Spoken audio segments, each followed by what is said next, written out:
발제에 들어가도록 하겠습니다. 전후 1970년대 연구팀은 이 시기를 관통하는 핵심 키워드로 현대를 제시하고 이 현대의 욕망이 구현되는 과정을 살펴보고 있습니다. 그 욕망을 자극하는 에너지는 전통에 저항하는 전위정신이고 그것을 표현하는 형식이 추상이었다는 점에서 1950년대 말 한국 미술계에 몰아친 앵푸르멜 운동은 추상, 현대, 전위가 완전한 삼위일체의 모습을 띤 시대 양식이었다는 의미를 지닙니다. 그러나 그 욕망의 과열은 1960년대 들어 앵푸르멜의 포화 상태를 초래하고 1960년대 중반 이후 점차 단단했던 추상, 현대, 전위의 관계를 분열시키기 시작합니다. 이번 분기에 선정한 60년대 후반과 70년대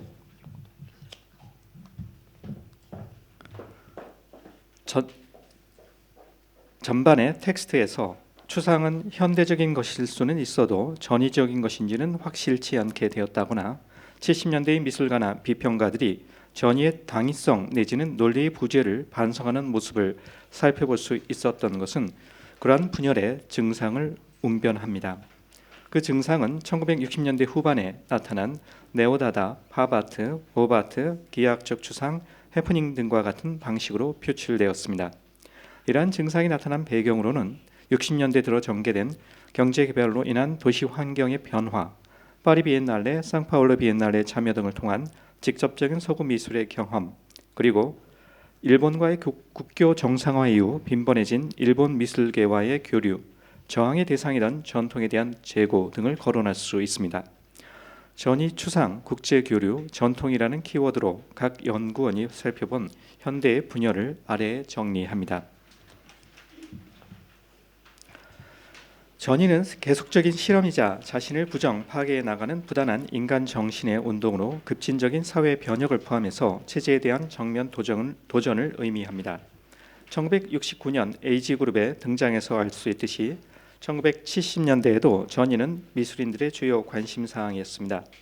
1968년 청년 작가 연립전을 계기로 4.19 세대 화가들이 결집하여 새로운 미술을 선보였으며 비닐우산과 촛불이 있는 해프닝 이후에 신전동인이었던 정산층, 정찬승, 정강자 등은 투명 풍선과 누드, 한강변의 타사를 비롯해서 김그린과 연합하여 제4집단에서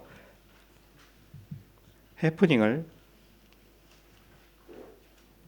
적극적으로 펼쳐나갔습니다. 이들의 전위적인 행위 미술은 1970년 8월 15일 기성문화 장례식을 기점으로 새로운 국면에 접어듭니다.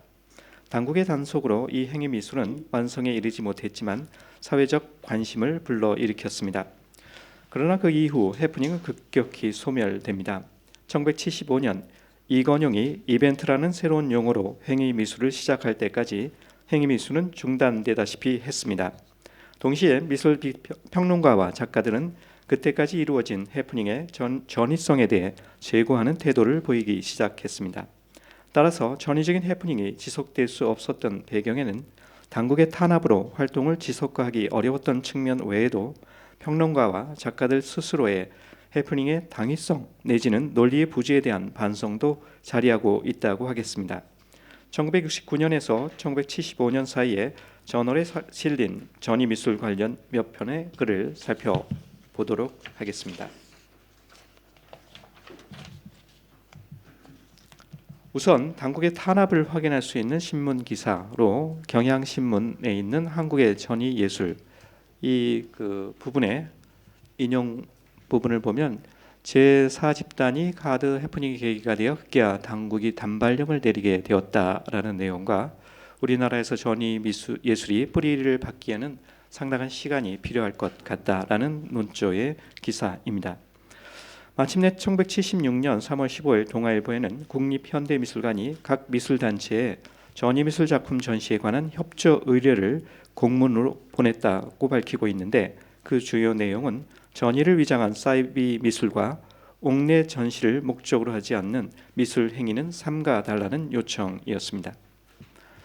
1976년에 전위 미술에 대한 제도권의 규제는 미술인들의 창작 활동을 위축시켰음은 분명합니다. 그러면서도 그 이전에 평론가들과 작가들이 스스로 자기 검열을 했던 사실을 아울러 살펴볼 필요가 있습니다. 시대 순으로 살펴보면 1969년 예술계에 실린 홍기삼의 전위예술론, 이 중에서 현대 전위예술은 인간의 옷을 벗기는 것으로 그 특징을 보여줄 작정이란 말인가? 왜 하필이면 꼭 그런 형태로 존재하며 어떤 의미로 우리 생활에 그것은 던져져 오는 것일까라는 의문을 찾아볼 수 있고요. 두 번째로 동아일보 1973년에 실린 김윤수 선생의 전위예술은 퇴폐가 아니다. 우리에게도 가능한가? 라는 이 글에서 일련의 전위예술은 사실상 공존한 감이 있다. 그 이유는 우리의 현실성에 밀착하지 못함으로써 반역의 목표나 응전력을 잃고 있기 때문이다. 라는 내용을 살펴볼 수 있습니다. 다음으로 이 홍익미술 1973년에 실린 윤우학 선생의 실험예술의 개념 설정과 풍토적 창작 문제라는 기사에서도 우리의 실험예술은 그 표현 양식의 이념적 배경의 공백에 의해 주체성을 지닌 운동으로서 그 자신의 영역을 확보치 못하고 모방과 아류의 굴레에서 허덕이다가 지쳐버린 실패의 운동이었다라고 진단을 하고 있습니다. 또한 실험적 해프닝을 통해 전위미술에 앞장섰던 정찬승과 김그림의 1970년대의 태도 변화는 매우 흥미로운 지점입니다. 1975년에 실린 한 좌담회에서 정찬승은 다음과 같이 언급하고 있습니다. 솔직히 고백합니다만 제가 해프닝을 시도했던 것은 저 자신이 확고하게 방법 정신을 가지고 한 것이 아니라 결국 외래사주에 그대로 말려들었던 결과였다고 시인합니다. 김그림 역시 같은 좌담회에서 행위미술이 전위적인 것이긴 하지만 해프닝이라는 자체가 목적이 아니라 의미 있는 행동이어야 했는데 대체로 모방에 치우쳤고 논리의 결여로 모방에 그친 것으로 자평하고 있으며 전이라 하더라도 전통에 기반을 두었을 때 의미를 갖게 된다고 언급합니다. 이와 같이 미술에서 즉흥성보다 논리를 중요시하는 김그림의 태도 변화는 이완의 등장 및 서구의 개념미술의 유입과 관련이 있다고 판단됩니다. 김그림은 일본으로 건너가 시간성을 탐구하는 개념미술 작가로 변신했으며 표현 매체도 전통적 개념의 미술인 판화나 회화 그리고 일상적 오브제로 설치 작품을 제작했습니다. 1975년 한 좌담회에서 김그림은 전이란 논리성의 작업이지요. 논리성이 없으면 그것은 그야말로 해괴망측한 작업이 되겠지요. 라고 언급하면서 전이의 실험성보다는 논리성을 중요시했습니다. 이렇듯 전이성이 강한 행위 미술에서조차도 논리성이 강조되면서 로지컬 이벤트라는 용어가 등장하게 됩니다. 이건영은 해프닝과 이벤트의 차이를 다음과 같이 밝힌 바 있습니다. 해프닝은 행위의 우연성을 통하여 저질러지는 어떤 사태의 표출과 그에 대한 물음으로 특징되는 데 반해 이벤트는 처음부터 행위의 우연성을 거부하고 있습니다. 논리를 행위 가운데서 찾아본다든가 또 그 반대로 어떤 논리에 의해서 행위를 전개시킬 수도 있다는 것을 주장하고자 합니다.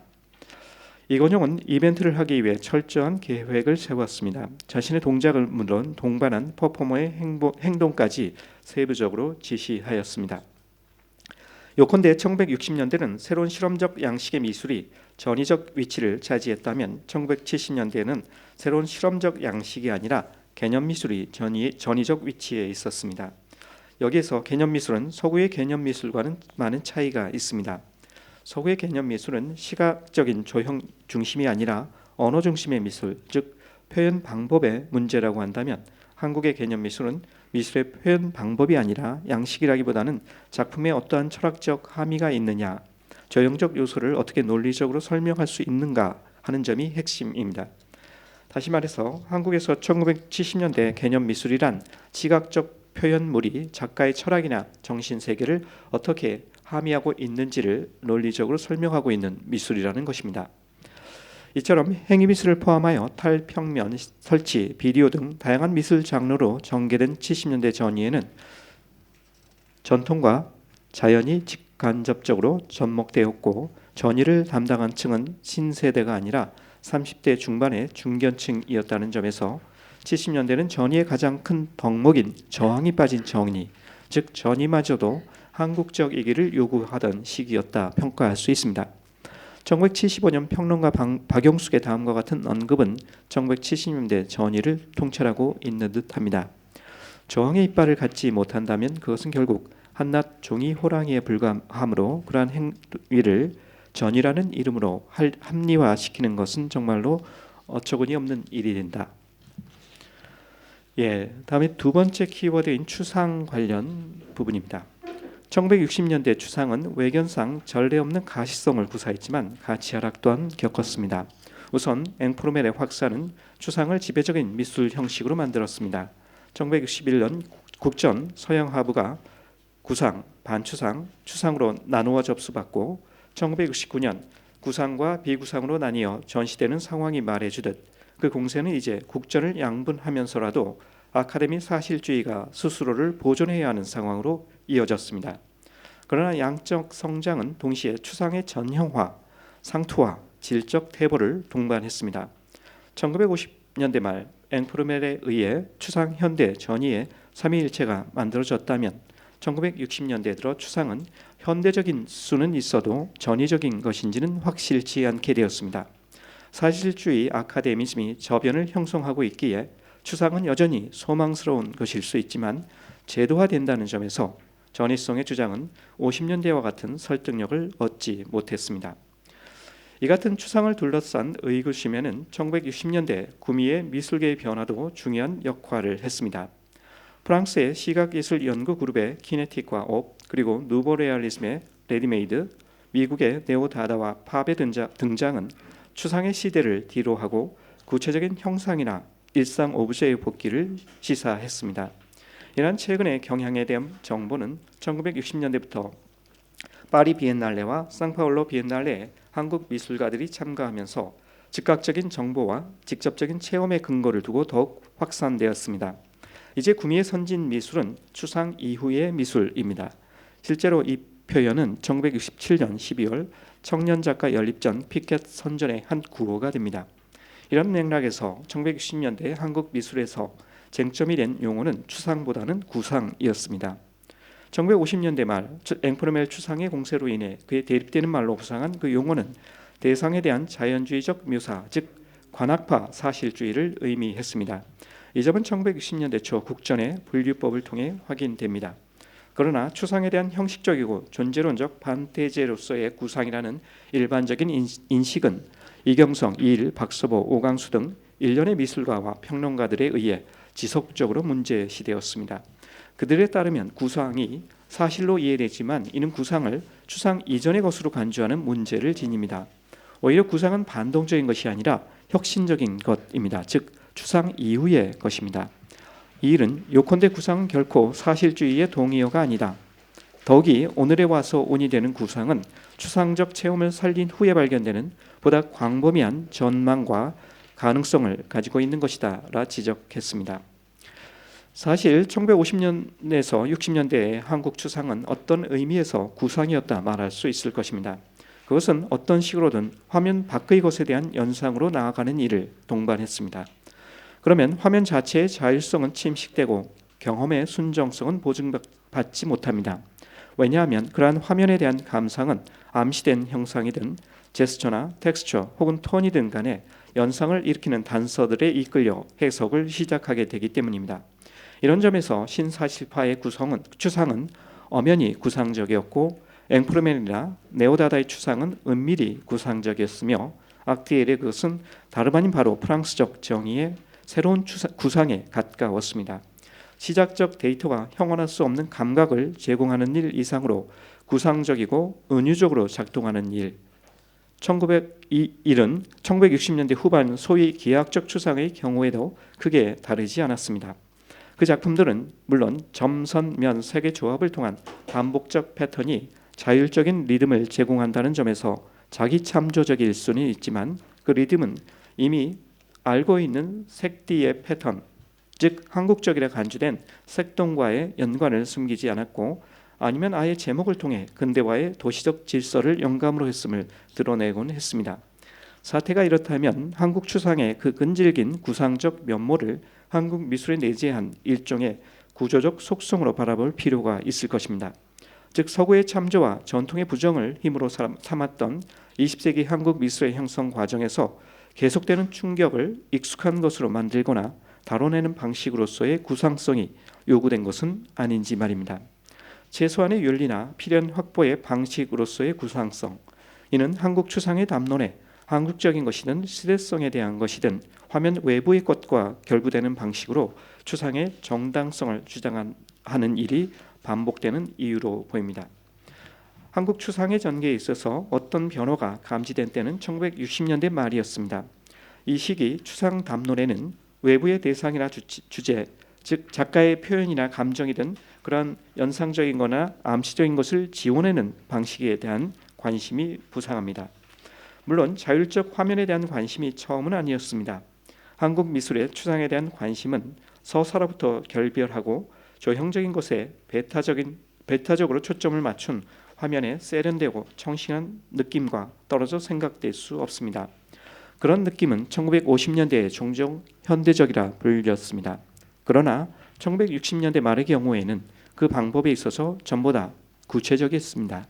대표적인 목소리는 에이지의 지면에서 찾아볼 수 있습니다. 몇몇 글에서 언급되는 몰관계, 동시적, 균질화, 비개성적, 객관적 등의 표현은 느슨하긴 해도 모두 화면 속 요소들 간의 위계질서, 즉 주와 부, 형상과 배경의 관계를 만들어내지 않는 방식으로 구상적인 것의 가능성을 배제하는 구성이 고려되고 있음을 시사합니다. 이런 변화는 우선 관련 해외 미술 정보에 노출된 일과 무관하지 않을 것입니다. 이 시기 그린버그의 글이 번역되고 인용된다는 점은 단적인 예입니다. 프랭크 스텔라나 미니멀리즘에 대한 소개와 이해도 지금 우리 것과 다르지 않아 보입니다. 보다 의미심장한 것은 1968년 동경근대미술관에서 열린 한국현대회화전을 계기로 일본 미술의 정보가 통용되었다는 점입니다. 그러나 외부 정보의 영향을 고려하는 일 이상으로 흥미로운 생각은 서구나 일본의 이론이 이해될 수 있는, 즉 체험 속에서 수용될 수 있는 조건이 마련되어 있었던 것은 아닌지 생각해 보는 일일 것입니다. 이런 점에서 1960년대 말 양상되는 기하학적 추상은 산업화를 앞두고 급변하는 도시적 시각 질서의 모방적 기입 이상으로 그 질서에 놓인 반인간주의적이고 반주관주의적인 정서의 표출로 볼 수 있는 것은 아닐까. 즉 당시 한국 미술의 논의에서 도시기계 테크놀로지에 대한 관심이 부상하는 것과 연관해서 기하학적 조성은 그것들로부터 형태론적 영감을 얻었던 것만이 아니라 세계가 개인의 영웅적 의지나 주관적 열정보다 시스템의 차가운 논리나 구조에 의해 전개됨에 대한 막연한 감각을 근거로 등장된 것은 아닌가. 그래서 그 감각이 미술 생산의 작동 원리 안에 자리 잡게 된 것이 이 시기 화면에서 환영성, 작가성, 표현주의, 주관성 등을 몰아내는 일이 말이 된다고 생각하게 만든 것은 아닐까. 이런 의미에서 1970년대 한국 미술에 대해서 평면과 오브제 그리고 이벤트를 아우르는 어떤 태도를 생각해 볼 수 있을지 모릅니다. 그것은 반환영주의 혹은 직물주의라 부를 수 있는 것입니다. 의미 부여나 해석의 연쇄를 거부하는 태도, 그렸지만 그리지 않은 것이라 말할 수 있는 면모, 모든 재현이 그 대상의 존재의 드러남이기보다 인간이 대상에 부여한 상, 즉 허상이라는 점에서 그것을 거부하는 제스처, 따라서 결국 자신 이외에 다른 어떤 것도 아닌 회화적 사건, 물리적 구조 혹은 과업 중심적 행위의 제시 등 뭔가 이전과는 확연히 이와 같은 이 미술 태도의 부상은 그에 대한 강한 반발과 연관해서 이해될 수 있는 듯 보입니다. 실제로 1970년대에 들어 추상은 그 어느 때보다 공격받게 됩니다. 물론 민중 담론과 현실주의의 요구가 강해지는 것과 무관하지 않을 것입니다. 그러나 다른 한편으로 이 시기 반환영주의, 반인간주의 혹은 직물주의적 면모를 갖는 미술은 이전 어느 시기보다 더 어려워진 때문은 아니었을까. 즉 이전의 추상은 그 구상적 면모로 인해 많은 이들에게 더한 울림을 제공할 수 있었다면 이젠 그 울림의 계기가 제거된 것이 존재 이유가 되어버린 미술 때문은 아니었을까. 1970년대 민족 미술론을 주창하며 추상을 비판하던 김현수의 글에서 미술의 비인간화가 계속해서 문제가 되는 일은 아닌 듯 보입니다. 세 번째 이제 키워드로 국제 미술 교류 관련해서 살펴본 내용 보도록 하겠습니다. 1950년대 한국 미술계에 충만했던 현대의 욕망은 현대화의 모델을 찾아 서구로 시선을 돌리게 했습니다. 그러나 이전 세미나에서 살펴보았듯 한반도에 들이운 냉전의 환경 속에서 그 시선은 주체적이기도 했지만 동시에 외부에서 주어지거나 또는 강요된 것이기도 했습니다. 특히 미국이 체제 우월 경쟁의 일환으로 한국에 선보인 여러 미국 미술전은 미술사적 전 코스를 가장 짧은 시간 내에 달리어 현대에 도달한 미국 미술을 현대의 욕망을 구현할 하나의 롤 모델로 자리 잡게 하였습니다. 1960년대에도 여전히 냉전의 맥락에서 기획된 국제 교류는 지속되었습니다. 세계문화자유회의의 제안으로 1969년 봄에 필리핀 마닐라 솔리다리다드의 화랑에서 개최된 한국 청년 작가전에 김구림, 정찬승, 윤명로 등 총 11명의 한국 미술가가 참여하고 역시 세계문화자유회의와의 인연을 통해 일본 문화포럼이 주최한 국제청년작가 비엔날레에 박서보, 윤명로, 김차석 등이 참가한 것이 그 예에 해당이 됩니다. 또한 1960년대 들어 정기적으로 참여하기 시작한 파리 비엔날레와 상파울로 비엔날레, 1969년에 이탈리아 카르피 국제현대회화 판화전과 프랑스의 칸느 국제회화전 등 서구로 향하는 시선도 여전히 유지되고 있었습니다. 그러나 파리 비엔날레와 상파울로 비엔날레 등의 해외전에 주도적으로 참여하기 시작을 하면서 서구 미술을 바라보는 시선에 미묘한 변화가 나타나기 시작합니다. 예컨대 제3회 비엔날레 참가 서문에서 이 일은 한국의 추상예술의 정신이 잠재해 있었기에 젊은 작가들의 추상미술애로의 전환은 극히 당연하며 또한 한국 미술이 서구 미술과 다른 이유가 바로 거기에 있다고 주장하면서 조상에게 반환한 전통을 회수하고 추상의 기반을 전통적 조형의식에 놓았습니다. 따라서 삼위일체의 모습을 한 추상전이 현대가 분열되는 양상의 이면에 서구로 나가 깨닫게 된 자아의식이 자리 잡고 있다고 할 수 있겠습니다. 이러한 자아의식은 서구로 향한 시선을 점차 자신에게 그리고 같은 문화권의 일본해로 되돌리는 역할을 하였습니다. 일본 미술계로 향한 시선과 관련해 주목할 만한 움직임은 1962년 1월 결성된 예총이 1963년도의 사업으로 동경지부 설치를 계획하고 윤봉춘 이사장과 조태권 섭외위원장이 일본을 방문한 것이었습니다. 예총 동경지부 설치가 정상적인 한일 간의 문화 교류나 교포와 대일관계 문화정책 수립의 필요에 의해서 추진된 것으로 미루어 그것은 1965년 한일 국교 정상화 이전에 한일 문화 교류 정상화를 위한 물밑 작업의 일환으로 진행된 것으로 보입니다. 그리고 조태권이 예총에 보낸 제1지부 설립 관련 서신에서 북계 측의 조직적인 선전 공세에 대결하기 위해서도 동경지부의 설치가 하루속히 완수되어야 한 것이라고 강조한 점을 보면 그 이면에는 북한과의 대결 의식이 자리 잡고 있음을 확인할 수 있습니다. 한일 미술 교류와 관련해 예총 제1지부가 주목되는 것은 그 지부장으로 제1미술가인 곽인식이 선출되었다는 사실입니다. 그는 1961년 동경 무라마츠 화랑에서 열린 제1회 연립미술전을 비롯해 1965년 마이니치 신문과 일본 국제미술진흥회 공동 주최로 도쿄도 미술관에서 열린 제8회 일본 국제미술전, 1967년 동경 신주쿠 화랑에서 열린 현대작가 5인전 등의 경력에서 보듯 일본 미술계에서 입지를 분명하게 굳힌 미술가였습니다.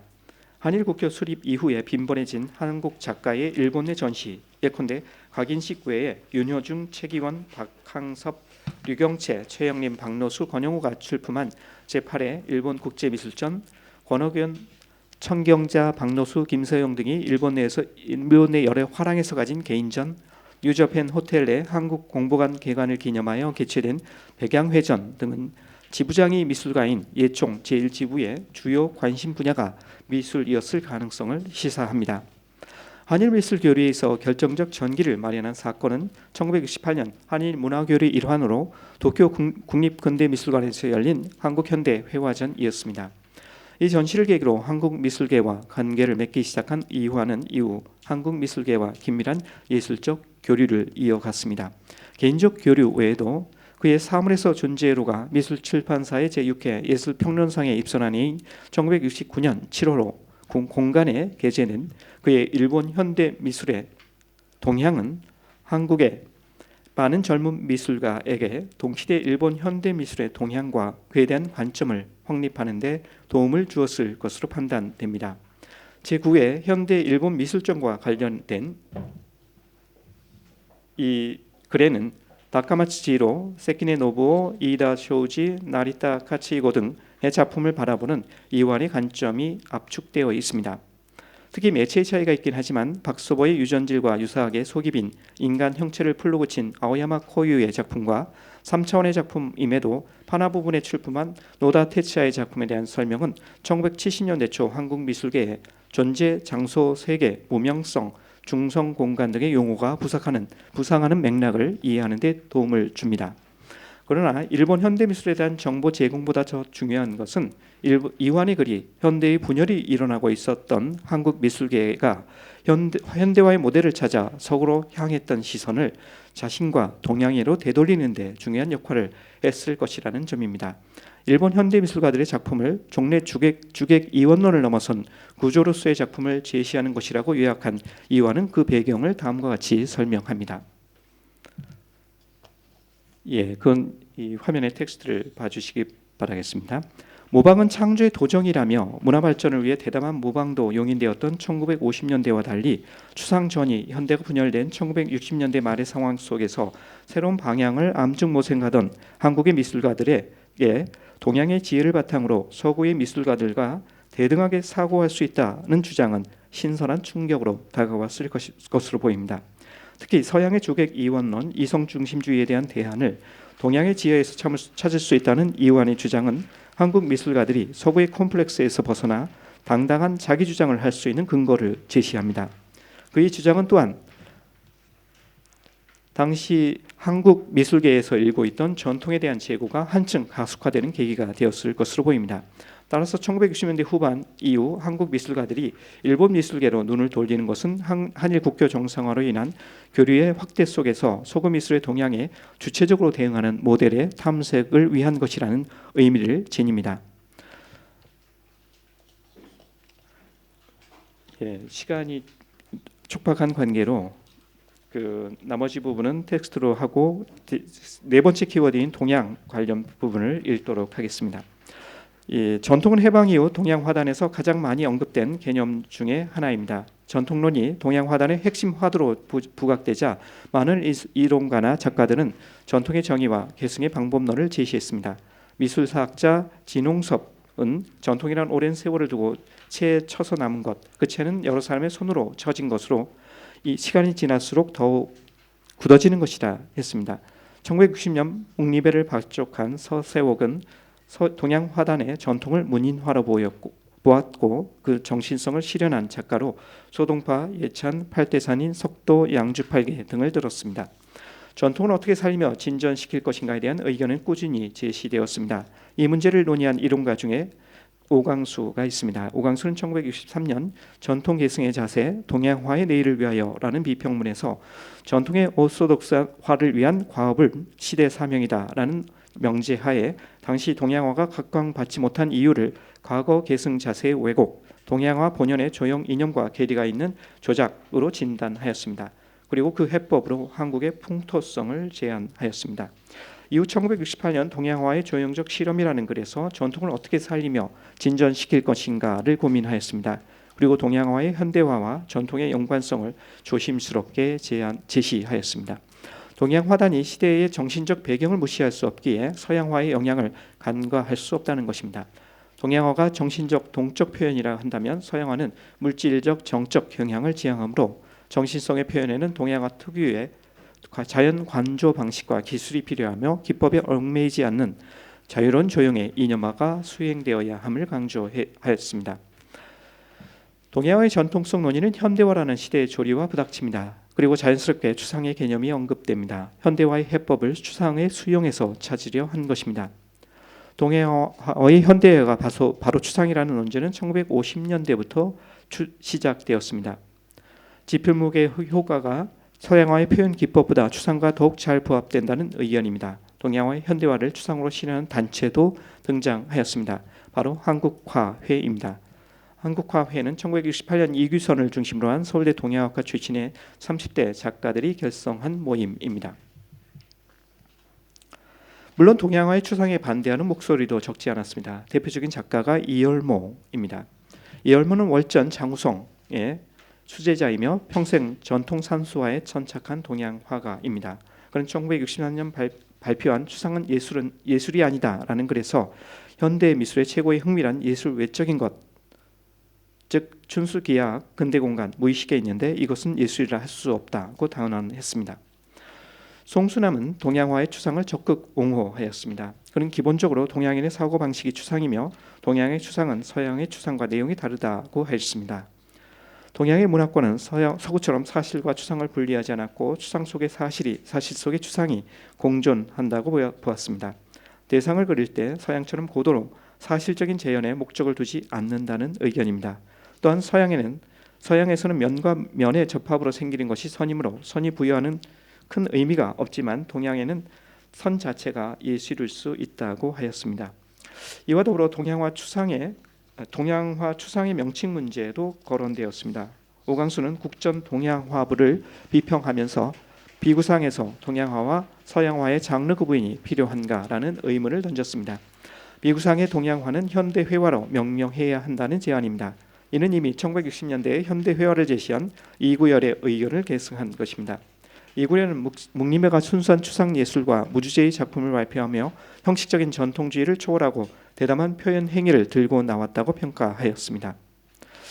그리하여 세계와 호흡하는 오늘의 화가인 묵림회의 작품은 현실적으로 굳이 동양화라고 부르기엔 저만큼 이탈해 있으니 현대회화라고 불러야 한다고 보았습니다. 이 동양과 관련해서는 제 2부에서 동양에 대한 발제가 이루어지니 함께 같이 논의를 해봐도 좋은 이슈가 될 것 같습니다. 발제는 이것으로 마치도록 하겠습니다.